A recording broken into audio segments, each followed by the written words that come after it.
अस्सलाम वालेकुम गाइस, कैसे हैं आप लोग? खैरियत से हैं? तो आज हम कुछ वेस्ट की तरफ जा रहे हैं, मगरब की तरफ, और मगरब के हवाले से बात करेंगे और चलते हैं अमेरिका और उसकी डिस्कवरी की तरफ। कैसे दरियाफ्त हुआ अमेरिका? कहा तो ये जाता है कि क्रिस्टोफर कोलंबस ने अमेरिका दरियाफ्त किया। तो हम कहते हैं ठीक है भाई, जो पढ़ाया जा रहा है हम मान लेते हैं। लेकिन हकीकत ये है कि जब कोलंबस वहां पहुंचा तो वो जमाइका पहुंचा था सबसे पहले, जिसको हम वेस्ट इंडीज भी कहा जाता है। जो वेस्ट इंडीज का एक बड़ा जजीरा जमाइका है, और वहां पहुंचा तो उसने अपने सफरनामे में या अपने जो हिस्ट्री में आता है कि उसने उसका भी जिक्र किया कि वहां पे मसाजिद देखी। उसको नहीं पता मस्जिद का, ऐसा नहीं कि उसको नहीं पता था, वो आया ही ऐसी जगह से था, नहीं स्पेन से। तो अभी हम हिस्ट्री में जाएंगे और पता करेंगे कि भाई उसको पता था कि मस्जिद कैसी होती है, मुसलमान कौन होते हैं।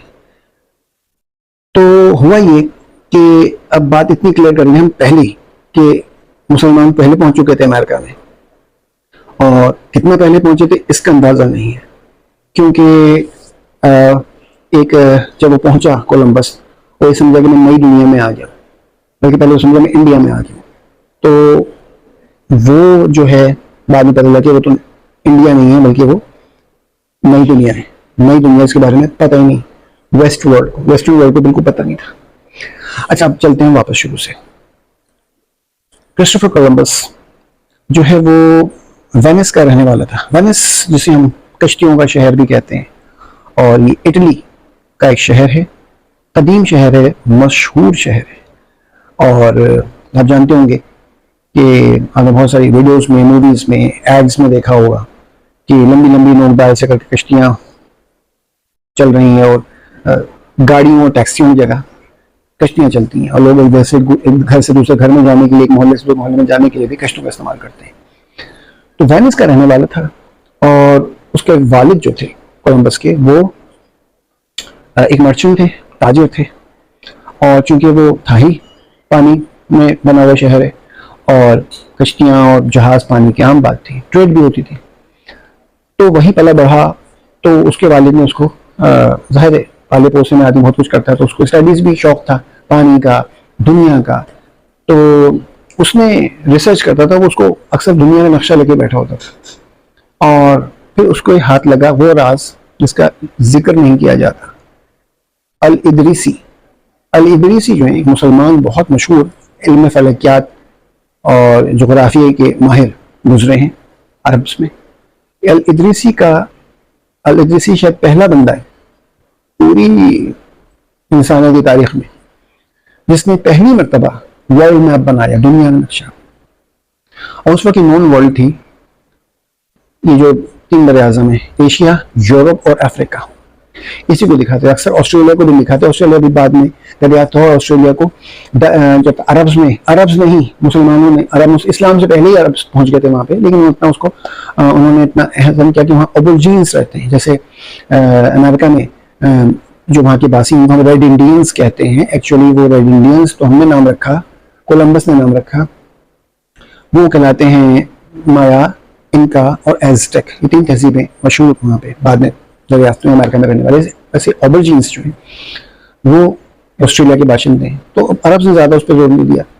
लेकिन फिर डच पहुंचे वहाँ पे, हॉलैंड के में, नेदरलैंड्स जो कहलाता है, और उन्होंने उसका नाम ईस्ट इंडीज रखा। ईस्ट इंडीज यानी जजायर, मशरक के जजायर, इसमें न्यूजीलैंड, ऑस्ट्रेलिया वगैरह शामिल थे, इवन मलेशिया, इंडोनेशिया भी शामिल थे।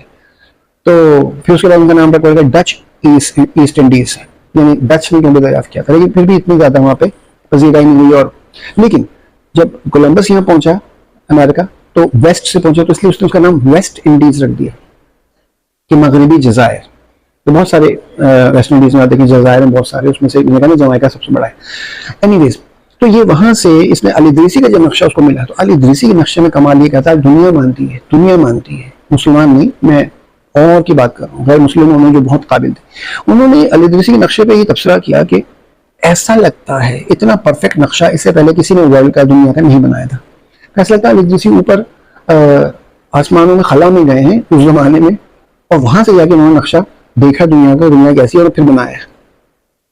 एक तो ये बात। दूसरी बात, अल इदरीसी के नक्शे में कमाल की थी कि एशिया, यूरोप, अफ्रीका के साथ जो अटलांटिक ओशन जहाँ समझते थे बस ये इसके बाद समुद्र के बाद आगे कुछ नहीं है, और दुनिया बिल्कुल सीधी है, फ्लैट, और यहाँ से चलते जाएंगे, अगर मगरब की तरफ जाएंगे वेस्ट की तरफ अटलांटिक ओशन में, यहाँ आके कहीं से यूं करके गिर जाएंगे स्पेस में या खला में। तो ये कॉन्सेप्ट था। तो यहाँ पर मगरब की तरफ अटलांटिक ओशन के बाद उस कुछ जमीन का हिस्सा अल इदरीसी ने ड्रॉ किया हुआ है। ये वेस्ट को समझ नहीं आया, बाद में हाथ जिनको लगे। तो जब वेस्ट कॉलोनियलिज्म के जमाने में उरूज पे आया तो उन्होंने जब ये स्टडीज की, और स्पेन में मुसलमानों के जवाल के बाद भी ये हुआ, तो उन्होंने अंदाजा किया कि ये तो मुसलमान यानी बहुत आगे थे, उनको तो पता ही था हर चीज में। अल इदरीसी को कैसे पता किया जाए, उसकी रूह से पूछा जाए, आलम अरवा में जाया जाए, यार तुम्हें हाउ डू यू नो कि on the western side there is some land. कुछ लोगों ने कहा ये वही लैंड है जो एशिया जो खत्म हो रहा है ना इस तरफ, इंडियन ओशन के बाद, जापान वापान यहाँ से इस तरफ, यहाँ से कुछ लैंड है, वो उसने वहां से दिखा दिया। तो जब उन्होंने कहा अच्छा चलो फर्ज करो अगर अल इदरीसी ने वो जो थोड़ी सी जमीन दिखाई है वेस्ट की तरफ, अटलांटिक की तरफ, तो अगर वो नई दुनिया नहीं है, नई जमीन नहीं है, एशिया का ही कुछ हिस्सा है, तो समझ दुनिया गोल है। This was the point. और ये पॉइंट लेके बहुत से लोगों ने कहा कि हाँ इसका मतलब है दुनिया राउंडेड है, गोल है, यानी हम अगर वेस्ट से घूम के जाएंगे तो वापस एशिया पहुंच जाएंगे। इतनी बात, यही बात इसके खन्नास चढ़ गया। कोलंबस ने कहा कि यार दुनिया गोल है। अब जो उसने बात कही तो वेनिस में लोगों ने उसका मजाक उड़ाना शुरू कर दिया। मुख्तसर ये कि वो बड़ी झगड़ा फसाद करते करते जब वो निकला वहां से, वेनिस से बाहर और कंट्री में गया, पड़ोस पड़ोस में इधर उधर, सब ने कह दिया कि भाई पागल आदमी है। और तुम क्या देंगे, कहता था कि मैं साबित करूंगा, मैं सब लोग ईस्ट की तरफ से जाते हैं एशिया यानी इंडिया वगैरह। इंडिया एक बड़ा मतलब वेल नोन कंट्री था जिसमें तिजारत बड़ी अच्छी होती। अरब्स पहले से इंडिया आते थे इस्लाम से भी पहले, तो चाइना जाते थे। तो उसने कहा कि मैं जो है ना वेस्ट से जाना चाहता हूँ, और उसके लिए मुझे शिप्स चाहिए, जहाज चाहिए।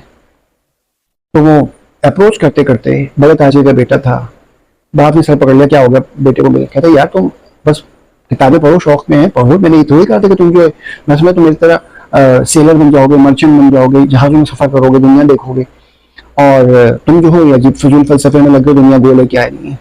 तो बहरहाल उसकी अप्रोच वहाँ के शाही खानदान तक हुई इटली के, तो डिनाई कर दिया।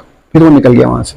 वो जहां जहां करते करते करते फिर उसको किसी ने मशवरा दिया, एक स्कॉलर आलिम अपने वक्त के होते थे, उन्होंने मशवरा दिया कि भाई तुम ऐसा करो, स्पेन चले जाओ। और अंडलुस स्पेन का वो नाम है जो मुसलमानों के ज़माने में मुसलमानों ने रखा, और तकरीबन 850 से 900 साल मुसलमानों को हुकूमत की स्पेन पे। तो उनका अंडलुस चले जाओ, स्पेन चले जाओ, वहाँ पे लोग पढ़े लिखे काबिल हैं, जानते थे, क्योंकि पूरा यूरोप वहाँ पढ़ने लिखने जाता था। बड़ी बड़ी जामियात यूनिवर्सिटीज़ थी, तालीमी इदारे थे मुसलमानों के बनाए हुए। और आर्किटेक्चर सीखना तो वहाँ जाओ, मैथमेटिक्स ज्योमेट्री सीखना है तो अलजबरा सीखना तो वहाँ जाओ, टेक्नोमेट्री सीखना तो वहाँ जाओ, फलसफा सीखना तो साइंस सीखना है, इस सब आर्ट लिटरेचर सब है तो आप स्पेन जाए। और इल्म का गहवारा था, रोशन था पूरी यूरोप में, बाकी पूरा यूरोप अंधेरों में डूबा हुआ था जहालत के। तो उसको हुआ कि हाँ ये तो है। ये चल रही थी 15वीं सदी ईस्वी, 15th सेंचुरी AD।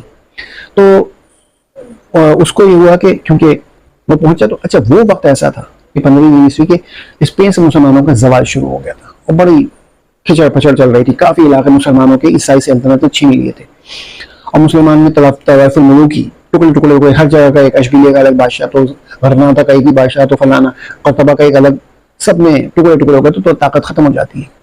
तो ये चक्कर चल रहा था। और उस जमाने में मशहूर जो ईसाई बादशाह थे, मलका थे, वो थे फर्डिनेंड और इजाबेला उसकी बीवी। तो इजाबेला बहुत पढ़ी लिखी खातून थी, और मुसलमानों की वजह से जो तरक्की थी स्पेन में, उसमें ईसाइयों को बहुत फायदा हुआ था। तो बड़े ब्रॉड माइंडेड होते थे लोग, बहुत ही वसीम नजर और आलिम काबिल। इजाबेला पढ़ी लिखी और होशियार औरत थी। तो जब ये पहुंचा उसने कहा मुसलमान लोग ऐसे बिखरे हुए, इनके पास कहाँ जाऊं, तो मैं ऐसा करता हूँ, किसी ने कहा इजाबेला के पास चले। तो स्पेन पहुंच गया वेनिस से चलता चलता, और जाके इजाबेला के दरबार में क्या है, ये अपना रेफरेंस दिया, मैं वहां से आया हूँ, सब ने किया। तो मगर मुझे मुश्किल से वक्त मिला तो इजाबेला के सामने उसे पेश किया। तो उसने कहा तुम ये साबित करो, कन्विंस करो कि तुम जो बता रहे हो क्या है ये, कि दुनिया गोल है और ये सब। तो उसने सारी बातें उसको खोल के बताई, नक्शे खोले, सब कुछ बताते रहे, देखिए ऐसा ऐसा और यूँ करते हैं। और उसने अल इदरीसी का नक्शा, मतलब आप मुसलमानों के उसमें रही हैं, आप वहीं पढ़ी लिखी हैं, आप जानती हैं। तो एक मुसलमान था अल इदरीसी। अभी बातें तारीख से दोहरे निकाल के फेंक देते हैं, हमें नहीं बताते। तो आप अब यकीन करेंगे नई दुनिया है कोई, और नहीं है तो फिर इंडिया है या चाइना है, कोई जगह है। तो मैं बस साबित करना चाहूँ दुनिया गोल है। बहुत सोच समझ के इसाबेला ने सब गौर फिक्र करके, तेज औरत थी, तो उसका जो शौहर था बादशाह फर्डिनेंड, उसने अरे रायना इसाबेला आप इसके चक्कर में क्यों पड़ गई हैं, क्या बेवकूफ़ आदमी बात कर रहा है, खाम खाम में अब देखिए सियासी मामला इतने चल रहे हैं, मुसलमानों से हमारी इतनी जंगे वंगे चल रही हैं, इन हालात में क्या। उसने कहा कि भाई वो सब होता रहेगा, दुनिया चलती है, तो हम जीत गए, हम बहुत जल्द पूरा अंदुलस यानी स्पेन हमारा होगा। ये देखिए कितनी जबरदस्त बात कर रहा है, क्या हर जगह पता चल जाए। तो इसाबेला ने उसको, कोलंबस को ऑफर की कि भाई देखो ये एक रिस्की है, रिस्की सफर होगा, एक रिस्क है, पैसे के लिए मसला नहीं है, वो जहाज दे दूंगी, उसने मैं जहाज तुम्हें दे दूंगी और ज्यादा दे दूंगी, जहाज के साथ कोई मसला नहीं हो तो बहरहाल तुम्हारे साथ जाएगा कौन, सेलर चाहिए, अकेला आदमी जहाज नहीं चलाता, फिर पूरा अटलांटिक ओशन है, कश्ती में जाएंगे नहीं, बड़ा जहाज चाहिए। एनीवेज फिर ये हुआ कि उसने तुम्हें कैदी होते हैं जो मतलब जंगों में आए होते हैं और जंगी कैदी होते हैं या सजाए मौत के कैदी होते हैं या बहुत ही खतरनाक किस्म के, उनमें से ऐलान करवाया गया कि जिस जिसको सेलिंग आती है, मल्लाही आती है, जहाजरानी आती है, कौन कौन है, वो सबको पता चला, सबको लेके हाजिर किया गया। तो सलमान ने कहा ये तुम्हारी टीम हो सकती है, मैं इनको तुम्हारे हवाले करती हूँ। तो इनको मैंने कह दिया कि भाई या तो सड़ते रहो सारी उम्र जेलों में, कैद जमाने की इतनी भयानक होती है, या फिर कोलंबस के साथ चले जाओ सफर पे, अगर तुम लोग कामयाब हो गए तो आजाद हो, और नहीं तो तुम्हारी किस्मत है। तो उन लोगों ने भी फैसला कर लिया कि चलो कम से कम बाहर निकलने को मिल रहा है, आजादी तो मिल रही है, और कुछ मसला होगा तो इसको फेंक फाक के समुद्र से वापस आ जाएंगे। तो उन्होंने, तो उसने 3 जहाज दिए इसको। एक बड़ा जहाज था, सबसे बड़ा, उसका नाम था सांता मारिया। सांता मारिया का आपने बहुत नाम सुना होगा, सुलेवन होता है, सांता मारिया था। दूसरा था मीना, उसका नाम था मीना, वो सांता मारिया से छोटा जहाज था। और कुछ और मल्ला रह गए, तो और बंदे थे वो भी थे, उन्होंने कहा चलो एक और छोटा जहाज दिया, उसका नाम था पिंटा। तो सांता मारिया, मीना और पिंटा, ये 3 जहाज हुए, सबसे बड़ा, फिर छोटा, उससे छोटा। बैठे बैठे खाना वाना लादा, चल पड़े। अब वो जब चल पड़े, चलते गए, बीच में बहुत कुछ हुआ, लंबा सफर था, तूफान भी आते थे, अटलांटिक ओशन में बीच में जा रहे हैं भाई। तो एनीवेज फिर अक्सर ये हुआ कि साजिशें ग्रुपबंदी हो गई और कोलंबस के खिलाफ साजिश करने लगे। फिर कोलंबस के हक में भी कुछ लोग थे, वो कोलंबस को बता देते थे कि तुम्हारे खिलाफ साजिश हो रही है, चक्कर में तुम्हें मार के समुद्र में फेंक दें और वापस हो जाएं। लेकिन बहुत कुछ होता था, लेकिन बहरहाल छोटी मोटी झड़पें अंदर होती रही, टू मेमोरी होती रही, क्वारलिंग भी होती रही, फाइटिंग भी होती रही। तो कोलंबस ने डराया भी कि फर्ज करो तुम मुझे मार के फेंक दो, तो हमें तुम्हारी बात मालूम चलते हैं वापस, दोबारा कैद कर लेंगे पकड़ के तुम्हें, सारी उम्र के सड़ते रहेंगे, सड़ने में पड़ेगा ना, हो सकता है हम पहुंच जाए किस दुनिया में, अब हम तुम आजाद हो जाओ। तो इस उम्मीद पे करते करते डामाडोल सेलिंग करते करते फिर हुआ कि उनको सीगल्स नजर, पहले कुछ नहीं होता, फिर सीगल्स नजर आनी शुरू हो गई। सीगल्स का मतलब है कहीं करीब में कोई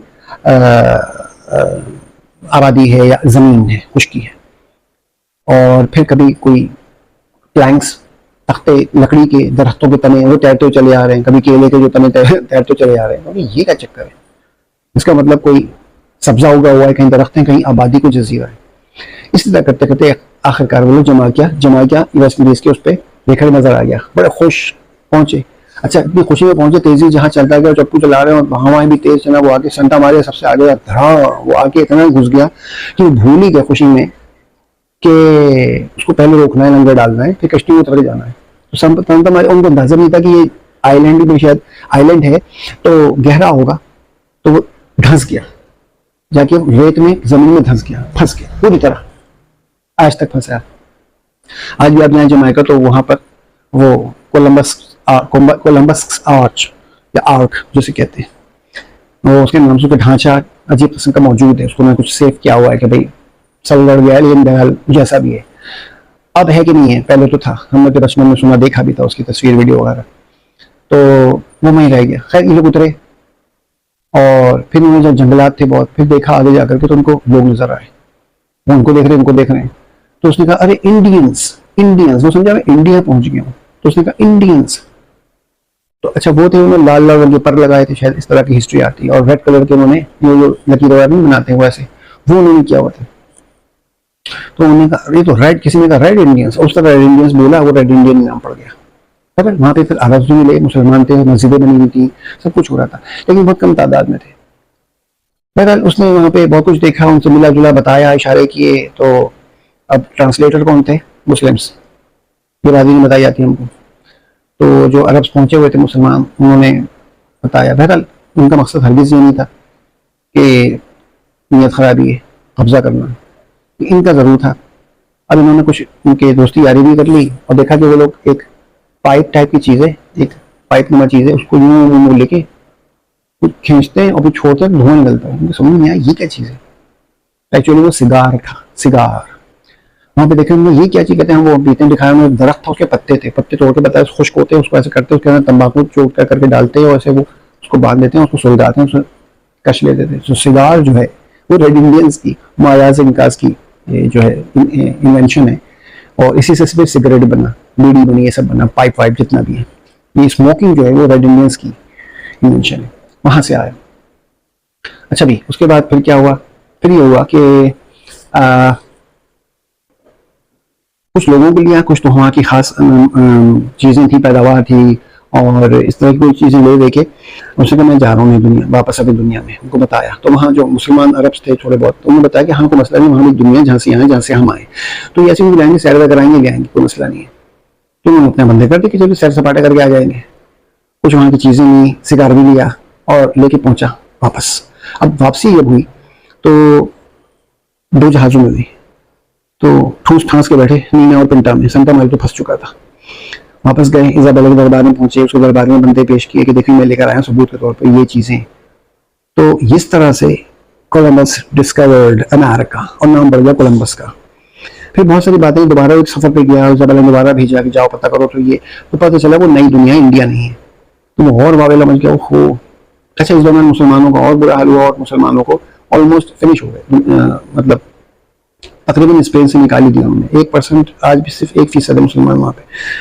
तो उनके जो बड़े काबिल पढ़े लिखे स्पेन के मुसलमान, बहुत ज़्यादा काबिल, बहुत ज़्यादा पढ़े लिखे, उनका मुकाबला आज के हम किसी इन बगदाद के उरूस बगदाद में भी ऐसे लोग नहीं थे इतने काबिल। फिजियोलॉजिस्ट थे, न्यूरोलॉजिस्ट थे, सर्जन्स थे। सबसे पहले सर्जन स्पेन मुसलमान, क्योंकि हम स्पेन के ऊपर जो मैंने पहले लेक्चर दिया है 2 किस्तों में है वो, अब वो सुने देखें तो आपको पता चलेगा।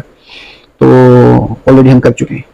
उसमें जो है वो उन्होंने जो है वो दोबारा सफ़र किया, और ये हुआ कि बाद में पूरा ईसाइयों का कब्जा हो गया पूरे स्पेन पे। तो जो मुसलमानों के बच्चे थे ना, बड़े काबिल लोगों की औलाद हैं, तो बच्चों को तो मारा कत्ल नहीं किया, मुसलमानों का तो कत्लेआम भी हुआ, भाग भी गए कितने छोड़ के, कितनों को कि तो उन्हें जो है अपने कहना चाहिए कि उनको सलीब पे चढ़ा के आग लगा के जिंदा जला दिया गया, जबरदस्ती ईसाई किया जाता था। तो वो खैर वो सब एक अलग मामला है। तो उन बच्चों को फिर बाद में गुलाम बना के अमेरिका भेजा गया, और ताकि उसको वहाँ पे नई ज़मीनें, नई दुनिया, तो वहाँ आबादी करनी, खेती बाड़ी करनी, घर बनाने, ये सब करना है। तो खादिम खुदाम चाहिए थे, और उस ज़माने में स्लेवरी थी, गुलामी थी। तो इतने काबिल आला ख़ानदानों में पढ़े लिखे के बच्चों को वहाँ भेजा गया। और बहुत सारे हिस्टोरियंस ने, तारीखदानों ने लिखा भी है। नसीम मुजाजी जो कि बहुत ज़्यादा इस पर नज़र रखते हैं, उन्होंने इस पर लिखा कि आज भी आप जाएँ तो लैटिन अमेरिका जो है, यानी कि जनूबी अमेरिका, जिसको लातीनी अमेरिका कहते हैं, तो उसमें जो है मैक्सिको, ब्राज़ील, अर्जेंटीना और पनामा, ये सब आ जाते हैं लैटिन अमेरिकन। इसमें आप जाएं और देखें तो वो आपको वहाँ के लोग मिक्स नज़र आएंगे। उनके अरब और बर्बर नज़र आएगा, फीचर्स चेहरे को नज़र आएंगे। आपको बहुत लगेगा ये तो अरब से लग रहे हैं, या ये मराकशी लग रहे हैं, या बर्बर लग रहे हैं, एशियन टच आ रहा है, क्या मसला क्या है।